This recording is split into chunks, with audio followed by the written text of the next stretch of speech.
I'm just going to be my CTA 2, where I'm going to answer two questions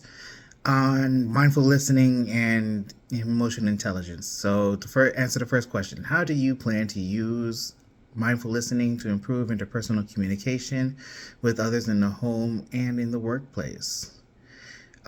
This is actually something that I've been able to do for quite a while. When I got my first real job, I say that as something more than minimum wage. First thing we did was we took in the training, we talked about being mindful when listening to the customer, that what you're listening for, when the customer's complaining about certain things going on. I was working at AT&T, so they were talking about how their phone bill is and how it's too high and how they can't afford to pay it for this, that, and the other. To be more empathetic, listen to what the actual issue is, listen to the stress that is going on with that person, because even if you can't resolve their issue, if you can make them feel heard,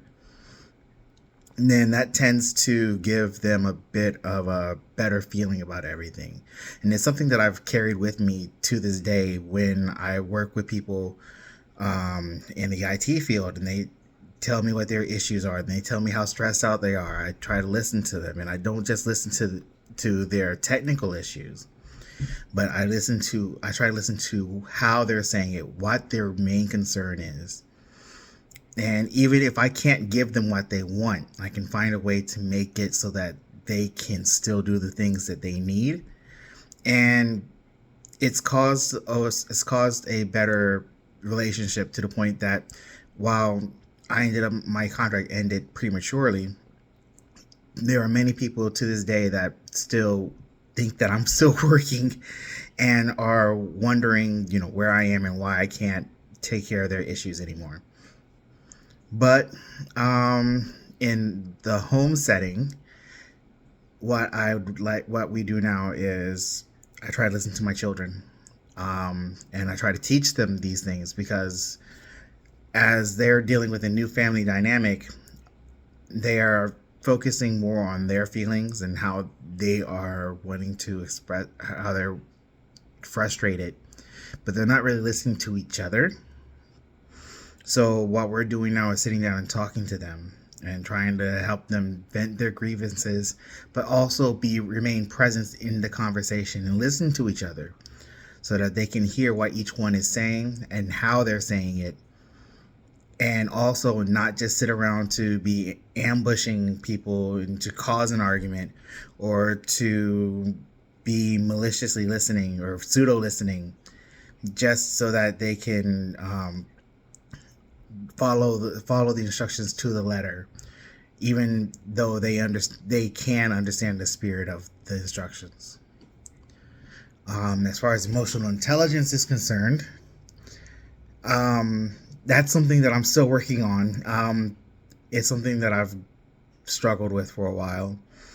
and it's to the point now where I can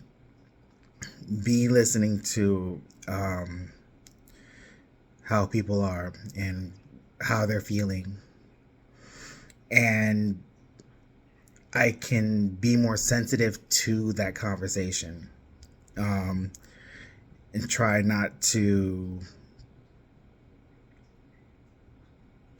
monopolize the conversation, because that was something that I am notorious for, and I'm struggling to turn that back some, and I'm trying to get better at doing that. I'm trying to be more empathetic and sympathetic rather, so that if there is someone that's coming to me with a certain issue, instead of thinking, well, that sucks, but at least you can still do this, that, the other, it's more being mindful of what they're saying, how they're saying, what they're feeling, how scared they could be, how upset they are, or how happy they are,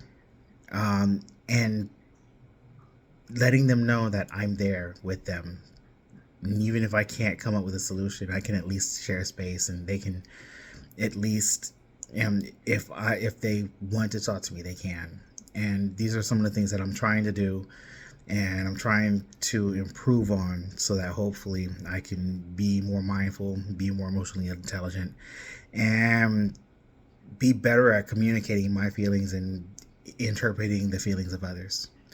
So, with that said, I'm going to try to keep this as short as possible this time, and I will end it here. Hopefully, this answers the questions, and hopefully, you enjoyed listening to it. Take care.